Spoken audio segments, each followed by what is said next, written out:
of the past, phantoms of a world gone by, speak again the immortal tale, the warning.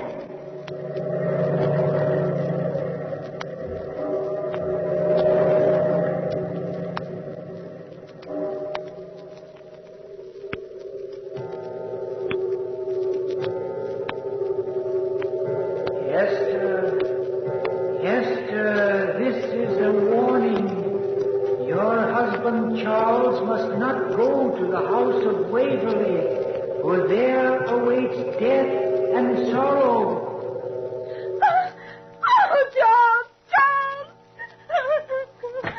Hester, what on Oh, earth? Charles, thank heaven you're still here. But what's the matter? What happened? I don't know. It was a voice. I was lying here in bed, half asleep. When the clock began striking midnight, a voice spoke to me. Oh, Charles, what was it? It sounded like my brother Tom. Oh, my darling, it was only a dream, and it frightened you, that's all. Oh, but the voice said, "Oh, Charles, don't leave Swansea." Hester, you're almost hysterical. But this was a warning. He said that you, Charles, must not go to the house of Waverley. Waverley, what house is that? Well, it isn't one of our properties, at least. Charles, that note, that invitation from John Galton. He lives at a place called Waverley. That's right, now that you mention it. And the voice said that Waverley is death and sorrow. It was my brother Tom, I know it was. And he's warning us. Charles, don't go tonight. Promise me you won't go now. But, darling, the reason I'm going is to find out what happened to your brother. It's after midnight already. I should have gone an hour ago. My brother's dead. I know it now. Secretly, you know it, too. Yes. Well, somehow we would have heard where he is. A man like Tom just doesn't disappear. Oh, Charles, I'm frightened. When you go, I'll be here alone and afraid for you. No, Hester, I'll be all right. We thought Tom would be all right, too, when he went to collect the rents. It's so far away, Charles. Oh, 50 miles? That isn't far. Then promise me you won't go to John Galton's, to this Waverley, promise. All right, Hester. But after all, John's an old friend, a schoolmate, in fact. I promise, though. Now, you feel better? A little, I suppose. Then go to sleep. And I'll also promise to be back safe and sound within a fortnight. There. A kiss for the prettiest wife in Swansea. Goodbye. Goodbye, Charles. Goodbye, darling. Goodbye. Aye, sir. I remember him well, Mr. Hargreaves. Thomas Shawcott, he said his name was. You say he's your wife's brother. Aye. He came to the farm here about a year ago, asked after all of us, and then went on to the manor house to collect the rent monies. You say he never returned to Swansea? I am afraid not, my man. You see, my wife and I were away on a long honeymoon, and we didn't know of her brother's disappearance until we came back. Highwayman, most probably. I'm sorry to hear of it. Well, thanks for your help anyhow. I'll be on my way. I want to get to the manor house by nightfall. Get up there. See you about this time next year. Aye, sir. Thank you, Mr. Hargreaves. Good luck to you.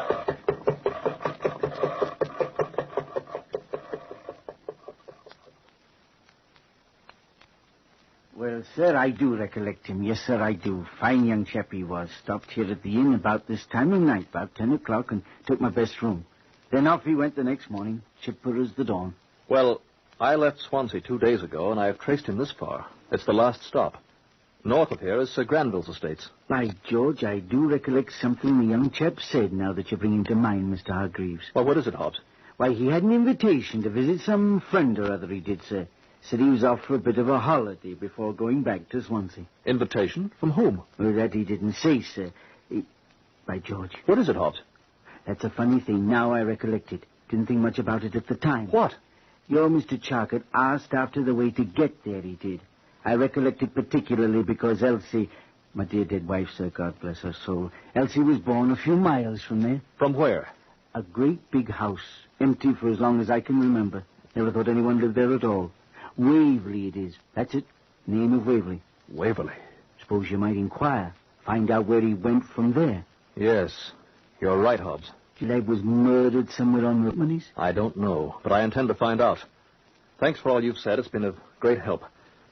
Now, I think I'll go to bed. Oh, of course. The first floor room's quite ready. I'll take your portmanteau. This way, Mr. Hargreaves.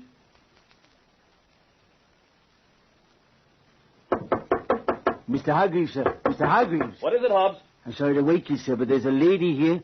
Says she's Mrs. Hargreaves. Of course I am. Charles, it's Hester.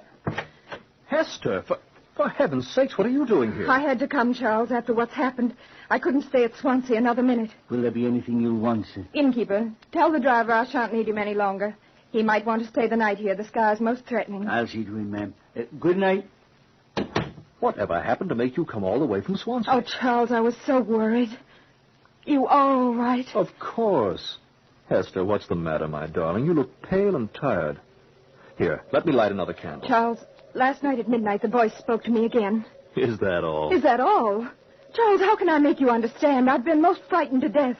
It's not what you think. It's not a dream. Well, what did the voice say? It gave another warning. It said it could only appear to me while the clock struck midnight. And then it said that you were in danger, and that if you went to that place, Waverley, the name is, you'd surely die. Oh, Charles, please, for my sake, heed the warning. Is that why you came, then? To tell me this? I had to. Last night I lay awake for hours, wondering if you'd kept your promise not to go to John Galton's. And then suddenly I couldn't bear it any longer.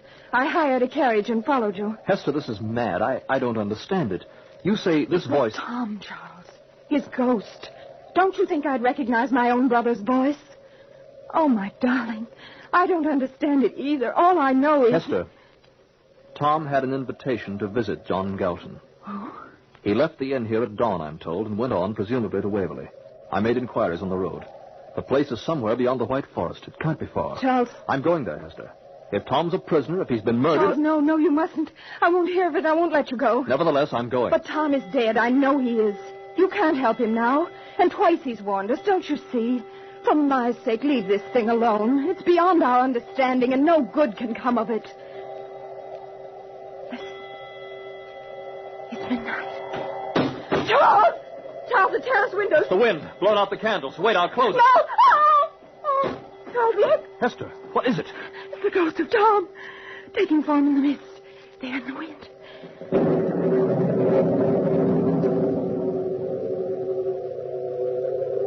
Charles and Hester Hargreaves, this is the third, the last warning. Do not travel to Waverley, for there awaits everlasting death.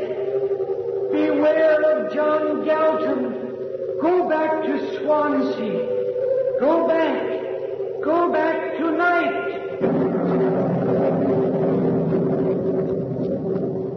The ghost. It's disappeared. Close the window, Charles, quickly. There. Here, I'll light the candles again. Now, you've heard the warning yourself. Now you've seen the ghost. You know what I meant. Yes. And there was pain on his misty face. And a dagger in his heart. Charles, if you love me, take me back to Swansea now. I'll never ask anything else of you so long as we live. If you'll only take me back tonight. But, Hester, there's Tom's murder to avenge. What can that matter now? It's done. And he warns us to leave us alone. Charles, please, heed this warning. Take me back. But I don't understand all this, Hester. Please, Charles, take me home. All right. I'll take you home.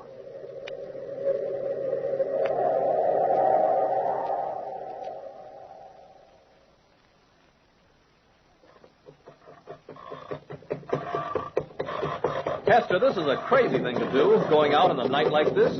I can barely see the road. But we're on our way, Charles. That's all that matters. If we aren't drowned in a deluge before we get there, we'll be lucky. I've hidden the gold in a box under the baggage, Hester. Charles, there's something I want to tell you. Something you never knew. What's that? It's John Galton I'm afraid of. I never told you before, but I've always been afraid of him. Oh, Hester, why? Because long before we were married, he was terribly in love with me. I didn't know it myself until one day he asked me to marry him. Oh, what's frightening about that? It was his manner when I said no. He turned pale and there were tears in his eyes, and he said, "I'll find a way, Hester. Someday you will be Mrs. Galton." What happened then? Nothing, except that for months I suspected him of watching me. Now and again I'd catch a glimpse of him in a crowd, and once I saw him waiting near my father's house. After that, I never saw him again. Nor have I, since we left school. Hester, do you suppose... Oh, it's impossible that he could... Charles, look. There's someone on the road. He's hailing us to stop. Charles, no, don't. Get off the road there, man. Move to one side. Look out, we'll hit him. Charles, stop. What's the idea, man? You want to be run over? He's coming toward... Oh! By George. Hester, there's a dagger in his heart. He's dead. He's a dead man. Charles, drive on. Come on, get up there. Get up.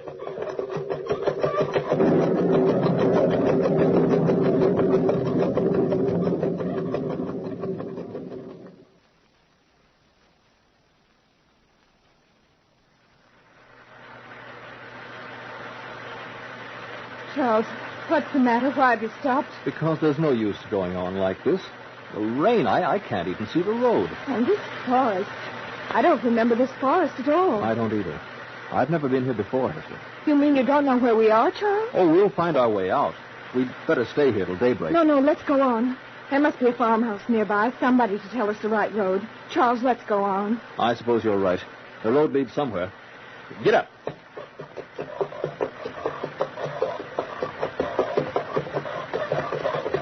Hester, is that a light yonder, through the trees? Where? Oh, Charles, it is. Thank heaven, at least we'll find shelter.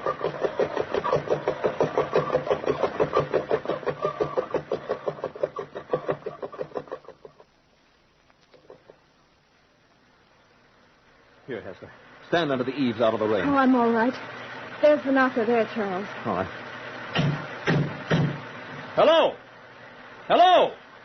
Will you let us in? Hello in there! Good evening, sir. My wife and I... Charles. Good evening, my friends. John Galton. I've been expecting you. Welcome to the house of Waverley.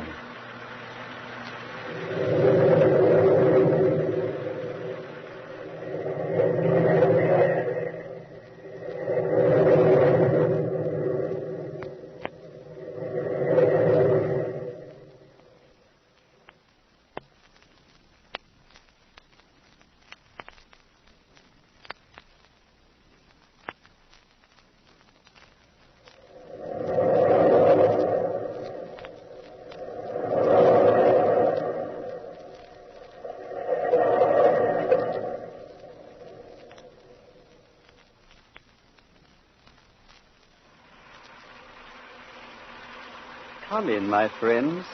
In here before the fire.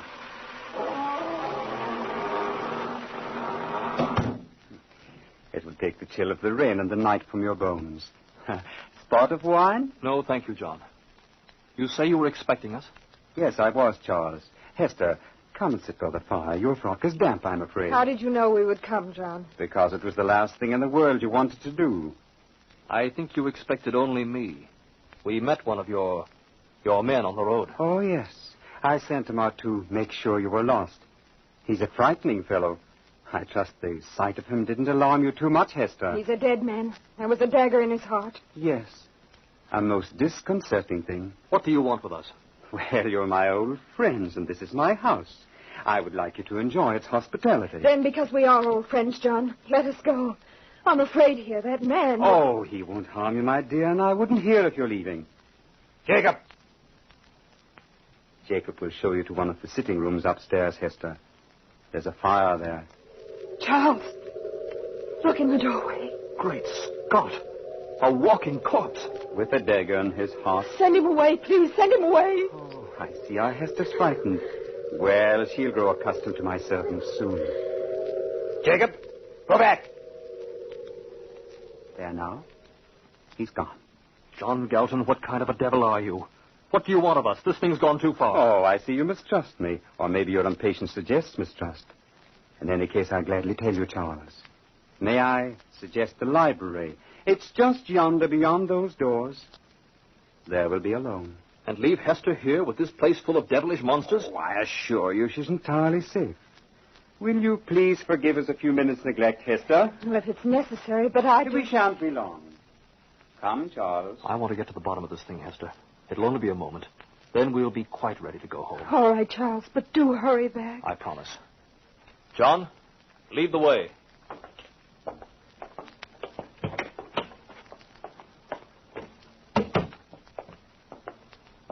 Here. Come and sit in the light of the fire, Charles. There's some excellent wine on the table. No, thank you. As you say, it's my custom to offer a man a glass of wine before he dies. Then you did kill Tom Chalkett. He sat there sipping his claret, unsuspecting, even unafraid. No, I did not kill him. You mean he's still alive? He's here? No, he's dead. But his body is here. It serves me well, even as yours will. I knew Tom was robbed and murdered to cover it up, but I had no idea it was you. What's happened to make you like this? The answer's easy. Two things, Charles. Love and the consuming desire to kill. They are strangely akin. I don't know what you're talking about. Hester. I've been in love with her for a long, long time. What's that got to do with it? She told me once that she couldn't marry me because I wasn't able to give her everything she required for happiness. I was insanely jealous of everyone she knew, even the places she went. Then, quite suddenly, I saw a way out. What was that? My aunt had died. She was penniless. But she did leave me Waverley. All that was left of the Galton's great name. Suddenly I realized how well it would serve me. So I came here to live alone. I waited, knowing the chance would come. And it did. One night in a blinding storm. I am beginning to see what you mean. Yes. A merchant traveling through the forest road lost his way in the storm. He came to Waverley and I invited him in. He drank too much wine. A knife was handy. I couldn't resist the simple thrust at his heart. And then the gold he carried was mine. Do you know? Before he died, the most extraordinary thing of all happened. Well, what was it? He rose up stiffly from his chair and clung to the mantel. Somehow his fingers touched the stone that moved, and then he fell heavily upon the earth. But the compartment was open, and inside it I could see the silver ring shining in the candlelight. Ring? Yes. A large ring, almost as large as a bracelet. I took it out, and lettered in silver about it was a rhyme. Listen. These magic words at midnight red make murdered men the living dead. You know, even as I spoke, the dead man moved. Slowly he got to his feet, and he stood there waiting. I was shaken and cold with fear until I began to know what it meant. The ring, you mean? Yes, the magic ring. For centuries it had lain hidden in the chimney piece. Legend said it was given to one of the first Galtons nearly 5 centuries ago by a gypsy in return for her life. With it, Charles Hargreaves, I'm the most powerful man in the world. With it, the dead are at my command and the living fear me. It gives me everything in the world I want. It does not give you the right to kill. It gives me the power to control even death itself. Jacob! William! What are you going to do? Our talk is done, Charles. See? See these 2 men, Charles? They're my slaves. 2 men who are dead and yet alive. Jacob! William! Seize this man! Stay back from me. Stay back. Strong, Charles. It will be useless to resist. Let go of me. Let go. Useless, my friend, to strike. The hands are like iron. Now you see how powerful the magic ring is. Only once have I killed a man, the first. And since then, the murdered have murdered at my bidding. I'll give you my gold if that's what you want, John. I'll give it to you gladly. But the gold is useless stuff, my friend. Don't you see? I have enough. It is your death I want, Charles. And then your body to serve me, even as these do. You're a devil. Once you are gone, the thought that you will creep from Hester's heart and she'll forget. She'll not forget. Your magic is lost in the living. Do you think she can love you just for the asking? The power of my love is strong enough to win her to me. But I'll grant you this grace, Charles. A last grace. I'll allow you to see her again before you die. Jacob! William! Hold him here. Till the time comes. Where are you going? To offer Hester the world that she wanted. To win her. To tell her at last she is mine.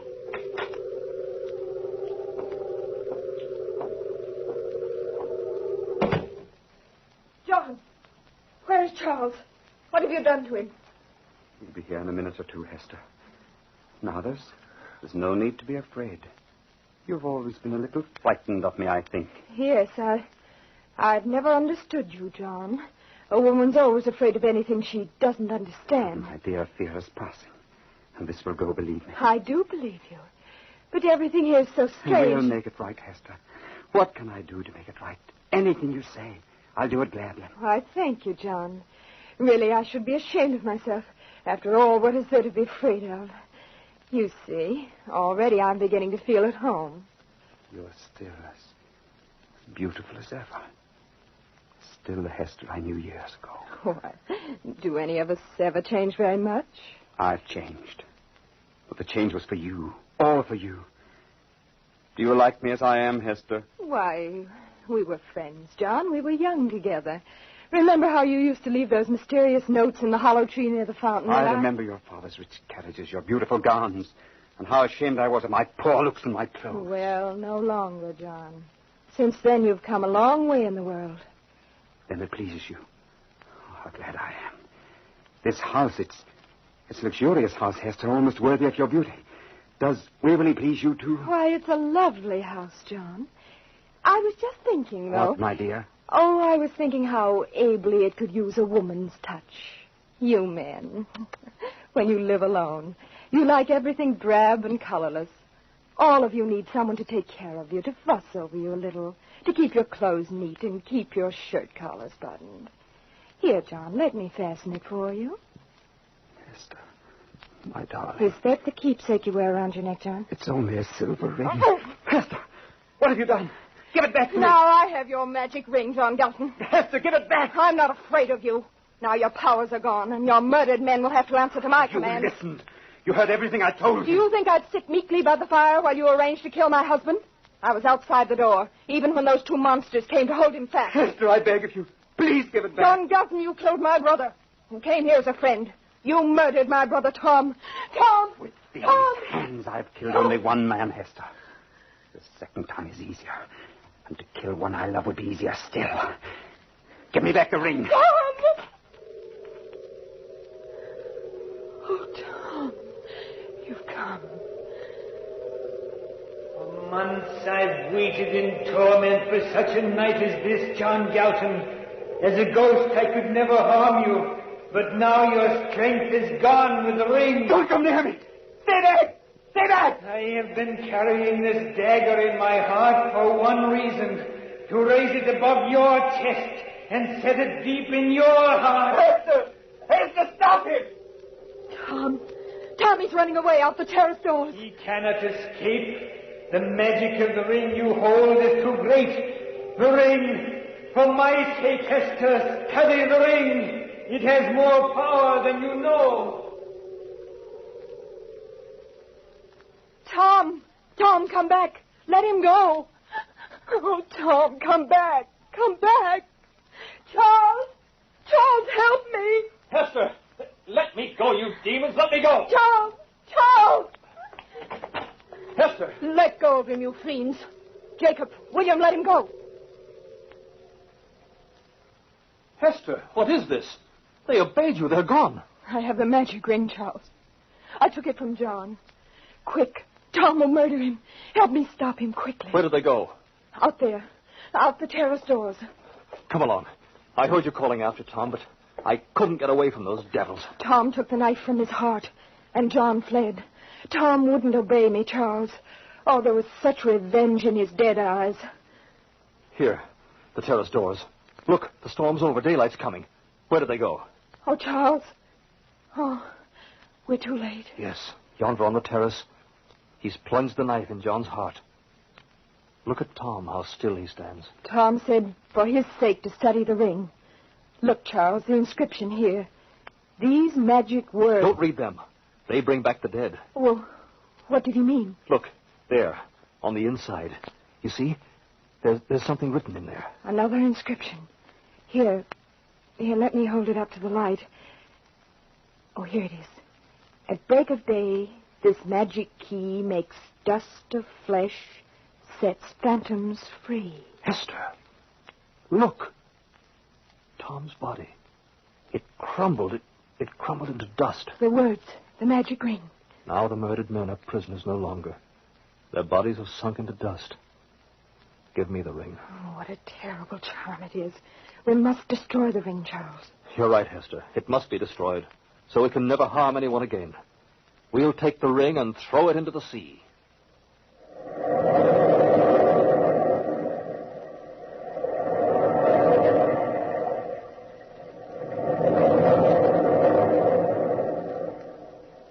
From the time-worn pages of the past, we have brought you the story, The Warning. Bellkeeper, toll the bell.